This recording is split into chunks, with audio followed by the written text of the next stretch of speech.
Well, welcome to the September edition of Wake Up Newport. My name is Rush Hill, and I have the great honor of serving as the MC of this group when I'm in town. And so I'm very pleased that all of you are here today. I think you're going to learn a lot about the city. Mr. Rosansky and I got a little bit of a preview, and we saw things we didn't even know was going on. So should be an interesting morning. So to deal with our protocol, it is my responsibility to take the person that's currently writing on the walls, to have him come forward and do some introductions. The mayor of the business community, Dr. Rosansky. Thank you. Thank you, Dr. Hill. Good morning and welcome to the, September edition of Wake Up Newport. I'm Steve Rosansky, President and CEO of the Newport Beach Chamber of Commerce, and we have a few important people here that I want to point out. So first, as we always do, I'll start off with our City Council. So Councilman Will O'Neill's here, or Mayor Pro Tem Will O'Neill. Yeah, is here this morning. Thank you. We have an extra special guest this morning, and she's just on her third day with the city. Grace Leung, our new city manager. I tried to get Grace to speak this morning. I figured, well, I'll give it a shot, we'll see. But she wisely declined, but she will be our speaker in December. So put that on your calendar. The first Thursday in December, Grace is going to be here, and she's going to give us her 2-month update on things happening here. 3-month update, right? It's 3 months, right? 3-month update on things that are happening here in the city of Newport Beach. Who else do we have here this morning? Howard Herzog on the Civil Service Board. Howard, thanks for coming. Unfortunately, I was writing my list in the middle of my introduction from Rush. Pierre Swan with the Irvine Ranch Water District. Thank you, Pierre. And if I missed anybody, I'm sure I'll be pointed out. And Stan here in front. This is the one and only time I'm going to introduce you, Stan. Stan always wants to know when I'm going to introduce him. He's one of our chamber ambassadors. And the president, actually, I should mention the chair of our Chamber of Ambassadors. That's right, Sheldon Singleton. Thank you, Sheldon. So with that, I will turn it back over to Rush, and he's going to introduce our speaker this morning. I'm actually kind of fascinated about the subject and looking forward to hearing about the projects going on in town. And then we'll come up again at the end and tell you a bit about some of the other things going on at the Chamber. So also want to thank, they're not here this morning, but Southern California Credit Union for being our program sponsor of the series this year. Thank you.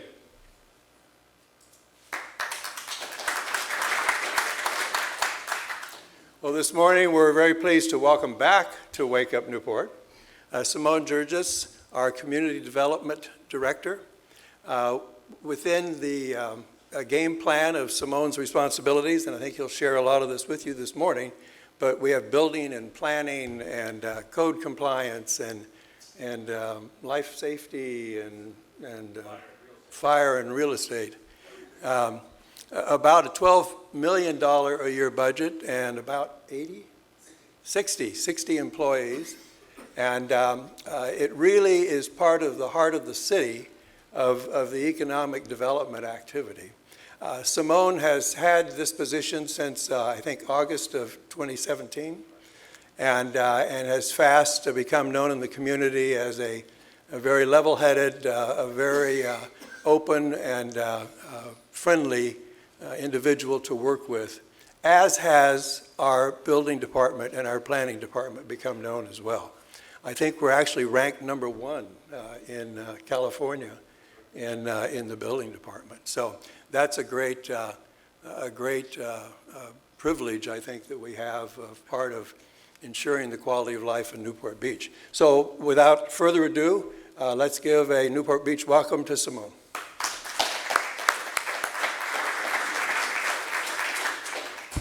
Thank you, everybody, and thank you, Rush. I owed him $20 if he said something positive about me, since my boss is in the audience now, so thank you again, Rush. Well, good morning, everybody, and thank you for attending this morning. It's an honor to be part of the Wake Up Newport and being invited by the Chamber of Commerce. So again, thank you, everybody, and thank you to my staff. I have some staff in the back there. They're going to be kind of supporting me. My name is Seimone Jurjis. I'm the Community Development Director for the city, and I've had this position for about a year now. Before that, I was the building official for the city. So I've been in the city for total about 7 years. And now as Community Development Director, I oversee all of planning, building, and all of community development. I'm going to talk a little bit about that. Today, we're going to focus a little bit about what the Community Development Department does, and then I'm just going to talk about projects and what's happening in Newport. It's not everything in Newport. It's just going to be a kind of a sample of what we're working on.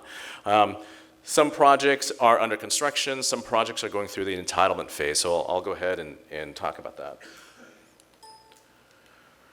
All right, so Community Development Department. First, we have a mission statement, and I'll read it because it's important for me. It's a responsive, focused, and knowledgeable team of professionals guiding community development in the public's best interest while promoting the quality of life and safety of those who live in, work in, and visit the city of Newport Beach, right? For us, it is very important that we protect the quality of life, and we do that through the codes that have been adopted by the city. We have our municipal code, which we enforce. We have our coastal plan, which we enforce. We have our building codes as we enforce. As I tell everybody, you know, some of this stuff is not subjective to what staff wants or doesn't want. It is based on what the codes allow. We are a service-based department. In a sense, we provide a public service. We protect the public, and we ensure that the community is protected too, and it's all based on what our codes say. As Rush mentioned, we have about 60 employees that are serving the Community Development Department, and down that kind of those 6 little boxes I kind of wrote in, Planning Division. Planning handles all projects before they get approved by the city.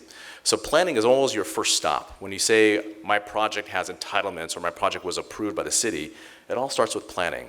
And they make sure that the projects are in conformance to the city's zoning code, according to the municipal plan, general plan, and our land use element, and our coastal plan.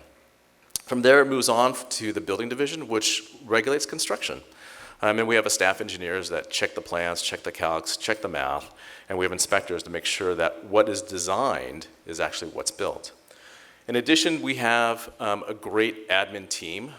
We have a lot of administrative support. You know, it's a government agency. Unfortunately, we're still in that paper realm. We're not 100% paperless yet. So we have to move paper around. We have to have different signatures on different documents. You know, we support our planning commission, we support our appeals board, and we support our city council. So we have a huge admin team to kind of support all that writing that gets done. Code enforcement are they're actual officers. They're not police officers, but they're municipal officers that just go around they do kind of drive-bys and they react to public complaints. We're not a proactive code enforcement in the sense that if somebody's landscape dies out and they're not part of an HOA, you know, we'll send them a friendly letter, say, hey, you know, please replant your landscape. Because, you know, we want to protect our community, we want to protect the kind of the beauty of the city. And so we have a few officers on our code enforcement staff, and that's what they handle. Believe it or not, Newport Beach owns and manages a lot of real estate. You know, we probably manage about 350 different parcels or commercial marina docks. And that real estate assets generate about $12 million in revenue a year. Galley Cafe, the Ruby's Diner at the end of Newport Pier, those are our tenants in our assets, and we have to manage that. So we have a small real estate team, a couple of very smart young ladies that's what they do day in and day out. They manage lease agreements, do assignments. Some of the properties that we own are on tidelands, are owned by the state, and the state doesn't manage it. The state turns to the city to manage the tidelands. And that's what our staff does. So we have a small real estate team. And we work with fire prevention, we work hand in hand with the fire department. These are our fire department folks, fire prevention. These are the fire inspectors that go out there day in and day out to make sure these buildings are safe. So we work with our fire department because it is our service that we provide to our development community. So we do our annual inspections for certain properties, but at the same time we have new development too that does occur within the city that we have our fire team that's involved. So that's just a little background of what the Department of Community Development does in Newport Beach. So I'm going to start talking about a little bit about more real estate. So by a show of hands here, who is in the real estate business in any form? A lot, right? There's a lot of people in real estate. And Newport Beach, real estate is a big business for us, right? From a real estate transaction standpoint, the community development department actually supports the real estate business. Just for your standard residential, and these are how we support. From all the paper we generate, from all the plans we approve, and all the permits we issue, we have a very robust archive and digitized system. Day in, every day, we have realtors coming to City Hall to look at old plans, to look at old permits, because they want to know what they're selling. You know, when you get title insurance, you know, what is that title going to insure? When a bank is lending on a purchase of a property, how many units is it? What's the size of that property? So we have, I think, one of the robust archive systems in the entire county. This is the 7th agency I've worked for, and I've never seen anything like this. So we have actually a full team, and that's what they do day in and day out. They scan and digitize everything because, again, we serve our real estate community. As by the show of hands, almost half here are in real estate. So we know the transactions are a big business. And I have access to the MLS, and so I just pulled up, you know, what is the average to date. You know, the average sale price went up by 10%. That's significant. That's huge. I mean, from an investment standpoint, that's great. Our closing's about 541 to date. These are just single family, so hopefully David Gerling doesn't try to go and double check my math here. But you know, it's on track. We do a lot of transactions. So not just with archive records, we actually have a program to actually do inspections. So per the city's municipal code, you need to get a residential building report. So it's a report that our staff generates that tells you the permit history of a project. You can also request for an inspection. So an inspector will go out there and do an inspection of the property. Not everybody requests the inspection, it's voluntary, but we will go out there and just double check to see if there's any major code violations, if there's a garage that was converted into a unit or there is no parking on the property. So these are some of the services we do provide our realtors and our brokerage community. So prior slide was just the real estate transactions. This is development activity, and I always want to highlight how much development is occurring in the city. So right now, I think yesterday's numbers is about 2,500 projects that are under construction, and that's everything from your small project to your brand new house. So from a real estate standpoint, if you just take those projects and try to convert that into what's that investment to the community, that's about $1.3 billion that's being poured back into the city. And that's on an annual basis. That's just not over the 10 years. That's over $1 billion is being poured back into the city, back into the real estate. So again, for us, we recognize real estate is a huge, huge business for us, and we want to support that. And what does all that mean? Well, this is how the city benefits from it, right? It is property tax. You know, 50% of the city's revenue is property tax. So how do we pay for services? How do we pay for our fire department? How do we pay for our police department? You know, and this is part of it. This is only a part of it. So a huge amount of that, the real estate transactions, because each time you sell property, it gets reassessed. Each time you develop a property, that property gets reassessed. And that all translates into the property tax. And so for us, it is important that we serve our real estate community, either through the development side or through the transaction side. And it comes down to this, right? Because we want to make sure that everybody's being properly served in a number of different ways. So now I'm going to talk about the upcoming development, and it's interesting. When I worked on this PowerPoint last night, I was kind of doing the finishing touches. My 11-year-old daughter was sitting next to me at the kitchen table, and what was she doing? She was working on a PowerPoint at 11 years old. I was like, I don't remember doing that at 11. I remember maybe I was handwriting a book report, you know, and coloring something, but my daughter's on her laptop with wireless headphones working on a PowerPoint. I was like, wow, this is really cool. I don't think she knows how to write, frankly. I think she just knows how to do PowerPoint. So diving into development, what's happening in the city. So here's a project that was recently approved by the Planning Commission. It is the Mariner Square residential project. I'm sorry it's kind of blurry, but this is, I got my little laser pointer here. This is kind of the Mariners kind of apartment complex, and right here is that kind of the Ralph's shopping center. You have the Mariners Elementary School. So all this will be taken down, and in replacement, we're going to build a really beautiful, I think beautiful, residential condominium project, about 92 units. They've started their construction documents, and they're working with our staff to get their building permits. So I think probably, I want to say they're going to break ground probably before 2019, And it'll be a phased building approach. And as far as average cost, they don't tell us what the pro forma is, of course. We're approaching $2 million and these are just townhomes. It meets all code requirements. There's nothing unusual about this project, but again, it's a beautiful project, about 92 units. Who's the owner of that project? Malaya Homes. Yep. And they bought it from the Irvine company. This is our population, our mom and dads are getting older, so we need more assistance, right? More living assistance. So this is Atria Senior Living. This is off Hospital Road, and next to Hogue, and there's already one here, and so now they're kind of expanding this portion here. In total, it's about 195 beds. Assisted, about 127 on assisted living and about 42 on the memory side. And my mother went through all that before, so I completely understand the demand and the need for something like this. But it's another really great looking project right adjacent to Hogue. It fits in the community and it's gonna turn out really well. So that was recently approved and they're just going through the permitting process now. As I said, there's entitlement, which is that pre-approval, and then the next stage, which is actually obtain your building permit. So that's what the stage they're in now. Kohl project, everybody's heard about the Kohl project. It's another great project that we're working with the Shop-Off team. This is something that we are trying to get in front of Planning Commission, and we're optimistic that we'll be in front of Planning Commission before 2019, and we're still working out a schedule. We're looking at 260 units here. This is the Kohl Center off Birch and Von Carmen, and we got the 3 residential buildings there to provide the 260 units. We're still working with them. Newport Crossing. So, where is this one? This is, the Benihana's next to the airport.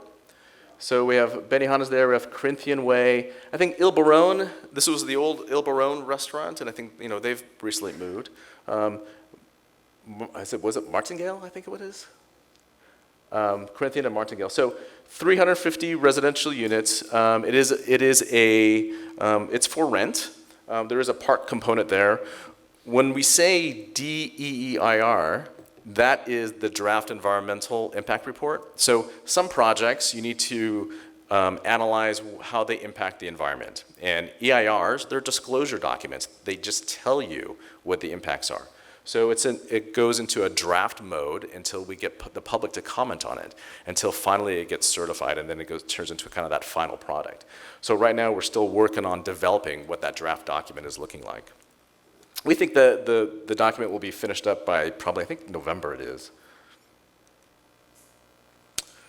Newport Village. This is on Coast Highway, and I think a lot of you have already kind of heard about this large project, kind of the Ardell's boat area there, and kind of the boat storage across the way. You may have driven by on Coast Highway and you saw the story poles along the way. You see kind of the flags up there, kind of showing kind of the massing of the project. We've seen one version of this project. It's a big project, and we recognize that. 175 residential units. At the time, it was 240,000 of kind of the retail and office. Since then, it's been a year since we've really seen this project, and we know that the property owner is really trying to redesign it and try to reduce that mass. So we're looking forward to see what the next version is, and that's the process, right? It's kind of an iterative process. They'll spend a lot of money with a project and bring it to us for review, get our comments, and then they'll go back and either kind of massage and tweak the project to kind of fit more the community. They always want our initial comments. My predecessor, Kim Brandt, shared this project probably a year ago with the community. I couldn't tell you what's the new design going to look like, but we're hoping it's probably going to be a little bit smaller, but it does have a very large marina there. Uptown Newport. This is another Shop-Off project that's actually under construction, and I didn't have time to actually go take photos or ask the team to send me some photos of the construction. But I thought it would be important just to see what the finished product is going to look like. This is the Jazz Semiconductor. This is Jamboree. Here's MacArthur. They're under construction right here for these 2 buildings there. About 462 residential units. They're rental. They're going to be wrapping it up probably January, February of 2019. It's already framed up. It's starting to take shape. You could see kind of these cool pools on top of the top deck with a bridge that kind of spans between the two buildings there. Really neat. Right now it's a construction project, so once it's all finished, it's going to look spectacular. It's going to be a really gorgeous looking project. But another 462 rental units that'll be coming online there probably early 2019. All right, Harbor Point. Again, a little bit more of assisted living style. This location is. Do you remember the Kitayama Japanese restaurant? That's this project. It's going to replace that Japanese restaurant. We are working with the applicant there on this project, and we're looking to go forward to Planning Commission next Thursday. We have a special hearing there, and we'll be doing a study session. So what happens on a study session is the applicant's there, and they propose the project to the Planning Commission. The Planning Commission doesn't make any decisions. It's really just to get feedback from the commissioners and give an opportunity from the community to have some time to publicly speak about the project. Either they have an issue with the project or they support the project. And that's the kind of the transparency, and that's the public process. It's always about getting community input. And we'll get some input from the commissioners, but the commissioners don't make any decisions. From a unit count, it's about 120 beds, and it's assisted living too.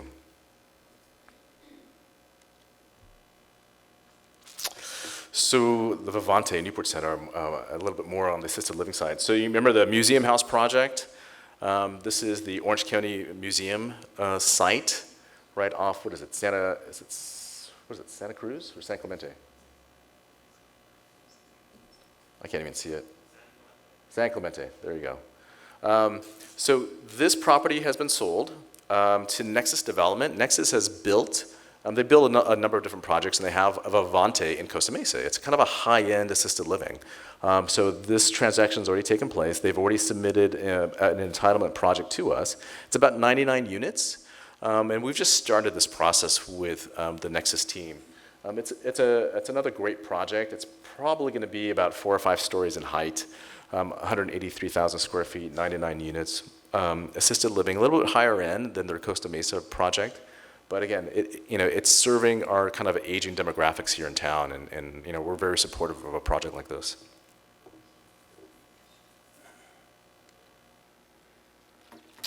So this is a neat little project. This is off Ford Road, next to our Bonita Park. It's an AT&T building that's kind of tucked away, and AT&T owned this land that they've it's just kind of public space land that they sold off. It's not city land, it's not park space land. They've sold it to a developer, and they're looking to do a general plan amendment to kind of build this project. 21 condo units. It's not very big, and we're still working with them, and we're reviewing it. How does it impact? This is our public park, and we have our own public parking lot there. A project like this, we want to make sure that none of the visitors are kind of using our public parking lot. Just because we want the parking lot to be free for the public, really. So we're working with the developers on this. Again, this is a project that we're supporting. It's in that review stage. They're looking to get entitlements from the city, and they're amending the general plan. But it's a small project, but it's not very big, and we think it's going to turn out really great at the end. Lido Villas. So this is location-wise. This is Lido House Hotel. So this is this is the old City Hall site behind the Lido House Hotel. Kind of in a Lido Village area. So it's about 23 condo units. This property was sold probably last year to Land Sea Development. It's a Chinese company that's come in and is doing some larger developments in town. So they've already started construction. This is a condominium project, 23 units. You can drive by it right now, and you'll see that they've already poured foundations, and they've already graded the site. So I think in about 6 months, you're going to be very close to finishing up that first phase. Not very big, but again, when you do these kind of residential type of projects, if you don't have to build everything at once, then you don't. You only build what you need, and you sell that, then you go off to the next phase. So I think they're going to probably build and try to get online probably at least maybe 8 units right away. So this is the dunes right? This is kind of our Dunes resort area here. And this is a hotel project that is proposed right about this area there. And why is there being a hotel being placed there? Well, a hotel was kind of a try to be built there probably in the 80s, and it got stuck in litigation. From the settlement agreement, it came out that a smaller, limited-size hotel would be allowed. So the settlement agreement allows for a hotel. It's 275 rooms. There's still I don't have elevation views. I think that's still being massaged, but you could see how it's going to curve in this area here and kind of face the waterway there. It's going to be an attractive project. This is in the beginning stage. We have to look at the environmental impacts. We're still working on doing that. We haven't even started that process yet. But we call that the Dunes Resort Hotel. Very early in this process. It's going to be an easy year before we see anything of significance yet. But they've submitted the application, and we are working with them. But you can see it's kind of a cool curvature here, kind of facing that waterway. So that's really kind of in a nutshell of the projects that we have. What we get a lot from the public is that we get told that no one knew about this project, they haven't heard about this project. So we always try to take the opportunity to share with everybody, how do you stay informed? Social media, that's one way to stay informed. We do post on social media. If you go into the city's website, to the bottom right, you can have our Facebook, Twitter, Instagram, YouTube links. Again, of course, my daughter knows all this, right? Facebook, Twitter, Instagram, YouTube, and Nextdoor. And the city's using Nextdoor a lot more. We found that there's a lot of the communities using Nextdoor. So we are posting on Nextdoor. So that's one way to stay informed. Of course, the press, looking at the local paper, our Daily Pilot paper, we publish in there. We're obligated by law to publish in our Daily Pilot. But we use a lot of email. We find that that's very effective too. So from an email standpoint, how do you get on our email list? And it's easy. And I kind of wrote it down 1, 2, 3. It says on the top of the City of Newport Beach website, you go, how do I? Click on that. Request email notification. That's number 2. And then number 3 is you pick the topic you want. Right? If you want to stay informed on planning commission stuff, you could pick on that. If you want to stay informed, at the time we had a lot of controversy over the fire rings, so you could stay informed on that. So this is a really effective tool. Do we find that more people tend to gravitate towards one resource versus the other? No. It's kind of split, and we have a lot of people on Nextdoor. We have a lot of people that use email. So we try to use everything, right? At the same time, we have my staff in the back, and Patrick and Dan is back there. If you're not signed up on email and you want to get email notifications, we have staff back there on a laptop. They're more than happy to sign you up today, actually. But if not, if you want to go back to your house or your business to get signed up, go ahead. Finally, this is kind of our last slide. We talked about real estate, we talked about development. We also recognize the business community. It's very important for us. We have a lot of businesses trying to start up in town. I've personally owned 2 companies in my past career. Running a business is hard. You don't understand business until you start a business. Then you realize how difficult it is to run a business, how difficult it is to get support from the local agency. We recognize that. We have a lot of businesses that come through our city hall that are looking to get the proper approvals, the proper permitting. So from just the understanding how the business community works and working with our chamber partners, we've put together a business ambassador program. And what that simply is that if you come through the business ambassador program, and it's through the city's website, you could sign up here. You just do a search on business ambassador. I didn't get a chance to kind of do the 1, 2, 3 steps. You can enter it in, and staff will get an email. And a number of different staff gets the same email that you're looking to open up a new restaurant. You're looking to open up a hair salon, right? We will reach out to you and contact you and ask you what's your address, what are you looking for, what's the size. It's an ambassador program. We're trying to make it as easy as we can because we recognize it is hard. It's a bureaucratic process, and we want to make it as streamlined as possible. And the only way we do it is to hold people's hand. right? That's the only way to do it. So we have a business ambassador program. We assign a city staff member to you to support you. One example of the business ambassador program was the gondola boats in town that are getting relocated. They needed a lot of support. They contacted our city manager's office, and they wanted help. And so we put together our ambassador team to sit down with them and walk them through the process. They found a new location, so how do they get the proper permit? They need a coastal development permit, and that's another process I didn't talk about today. So we put a team together, the ambassador team together, to help them kind of go through this process. We actually have a brochure, and my staff brought it. It's in the back, on the back desk there, on the ambassador program. So if you ever need support, please reach out to us. A lot of businesses reach out to Steve Rosansky. Please continue to do that, and we work with the chamber directly to try to provide as much support as possible for our business community. And then finally,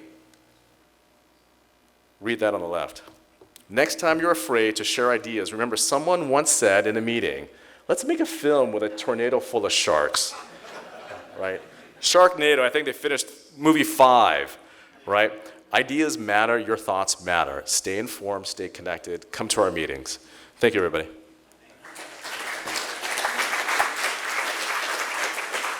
Yes? So the question was, what's happening with Banning Ranch? So Banning Ranch, it didn't survive and get a coastal development permit, so the project died. Why do you have to depend on the coastal commission for anything? Because they don't want anything done. Yeah, I know, it's a good question, right? We want, and I'll agree with you, but unfortunately, that project at that time had to go through the Coastal Commission. It didn't survive the Coastal Commission. The project died. And I've met with the developers. They want to come back. They want to come back with a revised project that can get local support. It's the general question. Why, we're a local agency, why do we have to depend on others? And we have our own coastal plan, and so we're bringing back control to the local agency. We're trying to take over control, but some areas are still under the Coastal Commission. We don't have 100% control yet. Yeah, so have I. So Palisades Tennis Club, there is a thought to put a 24-hour fitness there. Right, there is. Remember 24-hour fitness when it was in Fashion Island? The lease didn't get renewed. There's still demand for 24-hour fitness in the community, and it's a good community to be in. So 24-hour fitness is working with the property owner to locate a 24-hour fitness there on some of those tennis courts. Maybe not all the tennis courts, on some of the tennis courts. It's a long process. It's a general plan amendment. What was the other tennis courts? So Newport Beach, that property got sold. And they're looking to redevelop that property. They want to continue with the same level of service, but they want to step it up. They want a great dining experience, the great bar experience. They want that banquet facility. So they're looking for an operator that could come in and do something like that, but it's a development. It's a development project. We've sat down with the property owners and talking to them, and they're just talking to us about a vision, what they see in the future. For us, we don't manage their projects. We just answer their questions. Yes.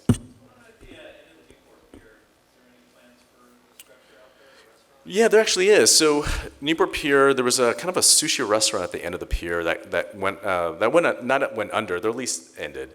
From a city standpoint, we want to put another restaurant there.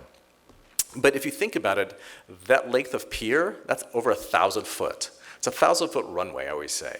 And you have to get the public from where the energy is and have them walk all the way down 1,000 feet at the end of the pier to put a restaurant there. So not every single restaurant wants to be there. So we have a restaurant, a Blue Water Grill, that we've been working with. And it's numbers. It's a deal. And we're working with them. They're good operators, and we know that. But at the same time, they don't want to risk everything. So it's a process. We are working on removing that building because that building has been vacant a little too long, and we need to remove it because we need to do some work under the pier. The piers take a beating. Both our piers take a beating, and we gotta put some money into it. So it's just routine maintenance. So we're gonna remove that existing building, start doing our maintenance work, and hopefully by next year we can get something going on top of that pier and bring back another restaurant. Yes. The only thing I could say, from a question standpoint, there's concerns about what's this business or what the operations of this is going to be. Is it assisted living? Is it memory care? Is it drug rehab? It's not going to be drug rehab. It's assisted living. When my mother had dementia, she went through something like this, and it chokes me up when I talk about it. The only thing I could say from, when you have memory care and assisted living usually go hand in hand. It's just part of the aging process, right? It's not going to be a drug rehab. The concerns anybody would have, frankly, anybody from assisted living, they don't really leave unless the family picks them up and takes them. When I went with my mother, nobody was visiting the residents. The parking lot was always empty, right? So I know there's probably concerns from the community, and I think it's a reaction that they don't understand what the project is. And that's something that's important, that we need to make sure that we communicate what this project is and what this project is not. It is not drug rehab. Assisted living, some memory care. Memory care typically goes with assisted living. It's just part of that aging process and part of that level of service. I think it is important that you come to the Planning Commission hearing next Thursday and kind of listen, because the applicant is going to be making a presentation. So I think it's a great opportunity, but it's not my understanding to have anything beyond assisted living. Yeah, it's up for sale, so it's listed on CoStar, and we're getting a lot of inquiries from different buyers, like, what can I do with the property? I think everybody wants to do something with it, so there's nothing concrete yet. They got the demolition permit to kind of tear down.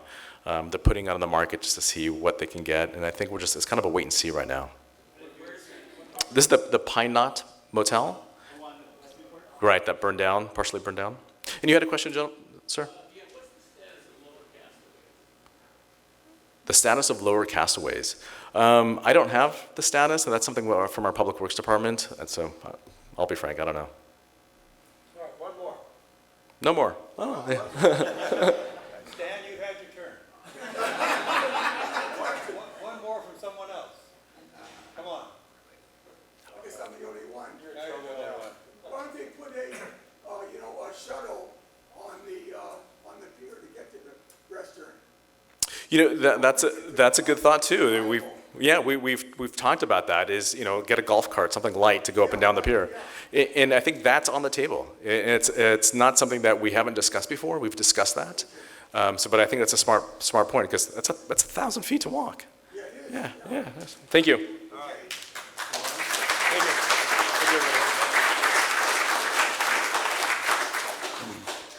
Well, I think, and I certainly hope that you can understand now that our planning department, our building department, all of those elements of community development are really service-focused. And they're there to not tell you why you can't do your project. They're there to help you define how you can do your project. And that's a significant difference, and that's what makes Newport, Newport. So I thank you very much for attending. I would love to dismiss you at this point in time, but unfortunately, I have to bring back our astute CEO, or whatever you are.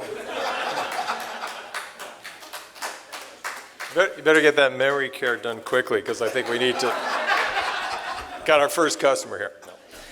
So thank you all for coming. I just want to let you know about some of the things we've got going on at the Chamber. I'm looking down my list. I can't even believe we're doing all these things in the next month. But this Saturday is our next major event, the Green on the Green Eco Expo. It's going to be up here on the Civic Green. It's a green expo. We've got different kinds of groups. We've got solar companies. We have a petting zoo. So if you have kids or grandkids, come on down. We have a petting zoo. We're going to have an e-waste drop-off. We're going to have recycling, e-waste recycling and document shredding. We've got, and Stan's going to be there too. We've got an art exhibit that's going to be in the community room. It's actually really interesting. I was amazed at the quality of these pictures. outfit on the East Coast called Bow Seat. They run a competition every year, and they're actually middle school and high school students. And the artwork is, I mean, first class. I'm going to hang some of it in my office when I'm done with the exhibit. But Arts Commission granted us $1,500 to fund the exhibit, so we're going to have 30 of those paintings. We got also interactive art for kids. They're going to draw ocean designs on these bags and get to take them home. So certainly come on down. That's from 11 to 2 p.m. on Saturday at the Civic Center. Yes, Pam? Oh, yeah, well, and so that's our end of it. So the other end of it is the fire department's having their CERT Disaster Preparedness Expo. So it's actually two events in one. And you can go there and buy CERT supplies. You can learn CPR. They're going to have the police and all different agencies there that are going to be doing things. So it's actually is two things in one. And on top of that, in this room afterwards at 2 o'clock, Lucy Jones, if anybody's turned on the news after an earthquake, major earthquake in Orange County or anywhere in Southern California, Lucy Jones comes on. She's with Caltech. She tells you, don't worry, your house is not going to fall down on top of you. But I think she's retired now, but she wrote a book, and she's going to be here in this room at 2 o'clock to give a talk. So come to the expo, come to the Green Expo, come to the CERT Expo, and then come over here to listen to Lucy. That's all going to be on this Saturday. Next meeting after that is our Young Professionals Navigate group. We're going to be meeting on September 18th at the Lincoln Experience Center. We're partnering with Sushi Roku, so the first 40 people who show up get to learn how to make sushi. We're going to have a little sushi making class. The rest of them get to watch and hopefully eat appetizers and other stuff. But that'll be Lincoln Experience Center from 6 to 8 o'clock on September 18th. The next day, on September 19th, we're going to have our monthly business luncheon. Pam wrote me a little note here. It's going to be Dr. Andrew Stenhouse, Keeping Your Career on Track. And do we know where we're having it? Is it Fleming's? It's going to be at Fleming's. We meet from 11:30 to 1:30, and you can sign up for that online at newportbeach.com. Our government affairs, Rush helps with running government affairs committee meeting as well. We have a special guest this month. It's on September 20th. It's always the third Thursday of the month. We meet at our offices. Dana Rohrabacher, Congressman Dana Rohrabacher is our speaker, so we'll hear about some of the crazy stuff going on in Washington. Maybe he's the guy writing things to the newspaper. I don't know. Maybe he'll out himself. Got to come and see. But the only way you can come to that meeting is you have to be a chamber member. So that's one of our few meetings that we only open to chamber members. So if you're not a chamber member now, you can certainly sign up between now and September 20th. That meeting's from 8 to 9:15 at the chamber offices. 9:20. And you can bookend the day with us that day because we're going to have our fire and lifeguard appreciation dinner, 21st annual at the Marriott Hotel that same evening. I think it starts at 5:30 to goes to about 8:30. We're almost sold out. So if you want to come, there's only a handful of tickets left. We've been sold out for about a week now, but there's always a couple. So please go online and sign up for that. $65 to attend. Sunset Mixer. Our next Sunset Mixer is going to be at, I heard 2 other tennis clubs. What's the name of that one? Tennis Club in Newport Beach. It's the tennis club that's next to the Newport Beach Country Club. So they have big plans. They're doing some remodeling. Seimone didn't mention that one, but they're going to build some residential units there. They're redoing the tennis courts and the clubhouse, and they're relaunching their membership program. So we're going to be there for our Sunset Mixer. Those are from 5:30 to 7:30. Chamber members are free. Anybody who's considering joining the chamber can get on our guest list, and if not, then you pay $35 at the door to get in. But it should be great. I think they'll have a great spread for us.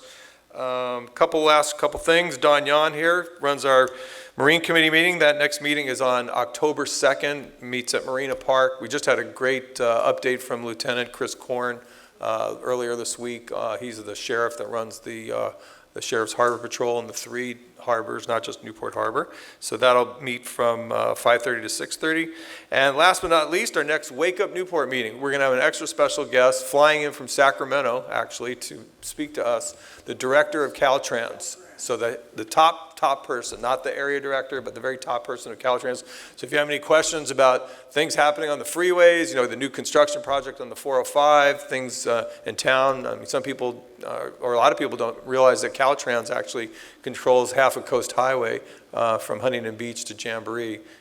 When I was on city council, we took over Jamboree to Laguna Beach, but they control a lot of what we do, a lot of what you were talking about and redoing West Newport and things like that. You have to have Caltrans involved. So they'll be talking about all the different projects going on. Probably be talking about the repeal of the gas tax. I don't know how much she gets into that because she's a government official, but she might be talking about all the money that is going into projects that is coming from the gas tax, so kind of backdooring it. But anyway, she's going to be here in October, so you definitely want to make that one.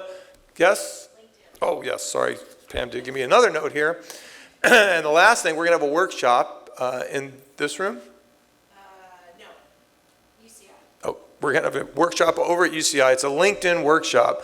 Rhonda Scher is going to be our coordinator for that, or the presenter at the workshop. She already spoke at our business lunch. It was a lot of great information on how to improve your presence on LinkedIn and to actually get people business on LinkedIn. And so that's going to be a 3-hour workshop. For members, it's $97, non-members, $110. If you don't sign up before you get there, walk-ins will be $137 and non-members are $150. So you definitely want to sign up beforehand. But you know, I sat there and listened to her presentation for about 25 minutes, and I mean, it was chock full of good tips and good ways to improve your presence on LinkedIn. So with There's only 35 seats. yeah, only 35 seats, so it is limited attendance. And with that, I will thank you all for coming. Have a great rest of your week, and we'll see you at the Green Expo and CERT Expo on Saturday.